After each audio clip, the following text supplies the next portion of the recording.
2 தெசலோனிக்கேயர் அதிகாரம் 3. கடைசியாக, சகோதரரே, உங்களிடத்தில் கர்த்தருடைய வசனம் பரம்பி மகிமைப்படுகிறது போல, எவ்விடத்திலும் பரம்பி மகிமைப்படும்படிக்கு, துர்குணராகிய பொல்லாத மனுஷர்கையினின்று நாங்கள் விடுவிக்கப்படும்படிக்கும் எங்களுக்காக வேண்டிக் கொள்ளுங்கள். விசுவாசம் எல்லாரிடத்திலும் இல்லையே.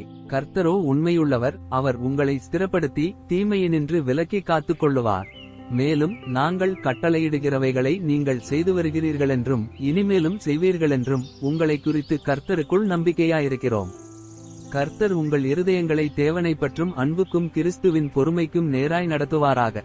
மேலும் சகோதரரே, எங்களிடத்தில் ஏற்றுக்கொண்ட முறைமையின்படி நடவாமல் ஒழுங்கற்று நடக்கிற எந்த சகோதரனையும் நீங்கள் விட்டு விலக வேண்டுமென்று நம்முடைய கர்த்தராகிய இயேசு கிறிஸ்துவின் நாமத்தினாலே உங்களுக்கு கட்டளையிடுகிறோம். இன்னவிதமாய் எங்களை பின்பற்ற வேண்டுமென்று நீங்கள் அறிந்திருக்கிறீர்களே. நாங்கள் உங்களுக்குள்ளே ஒழுங்கற்று நடவாமலும் ஒருவனிடத்திலும் இலவசமாய் சாப்பிடாமலும் உங்களில் ஒருவனுக்கும் பாரமாயிராதபடிக்கு இரவும் பகலும் பிரயாசத்தோடும் வருத்தத்தோடும் வேலை செய்து சாப்பிட்டோம். உங்கள் மேல் பாரத்தை வைப்பதற்கான அதிகாரம் எங்களுக்கு இல்லையென்பதினாலே அப்படிச் செய்யாமல், நீங்கள் எங்களை பின்பற்றும்படிக்கு நாங்கள் உங்களுக்கு மாதிரியாயிருக்க வேண்டுமென்றே அப்படிச் செய்தோம்.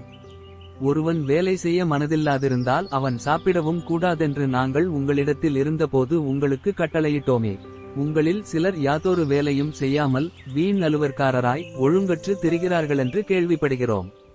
இப்படிப்பட்டவர்கள் அமைதலோடே வேலை செய்து தங்கள் சொந்த சாப்பாட்டை சாப்பிட வேண்டுமென்று நம்முடைய கர்த்தராகிய இயேசு கிறிஸ்துவினாலே அவர்களுக்கு கட்டளையிட்டு புத்தி சொல்லுகிறோம். சகோதரரே, நீங்கள் நன்மை செய்வதிலே சோர்ந்து போகாமலிருங்கள். மேலும் இந்த நிருபத்தில் சொல்லிய எங்கள் வசனத்துக்கு ஒருவன் கீழ்ப்படியாமற் போனால் அவனை குறித்துக் கொண்டு அவன் வெட்கப்படும்படிக்கு அவனுடனே கலவாதிருங்கள். ஆனாலும் அவனை சத்துருவாக எண்ணாமல் சகோதரனாக எண்ணி அவனுக்கு புத்தி சொல்லுங்கள்.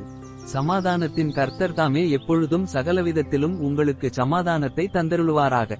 கர்த்தர் உங்களனைவரோடும் கூட இருப்பாராக. பவுலாகிய நான் என் கையெழுத்தாலே உங்களை வாழ்த்துகிறேன். நிருபங்கள் தோறும் இதுவே அடையாளம். இப்படியே எழுதுகிறேன். நம்முடைய கர்த்தராகிய இயேசு கிறிஸ்துவின் கிருபை உங்களனைவரோடும் கூட இருப்பதாக. ஆமென்.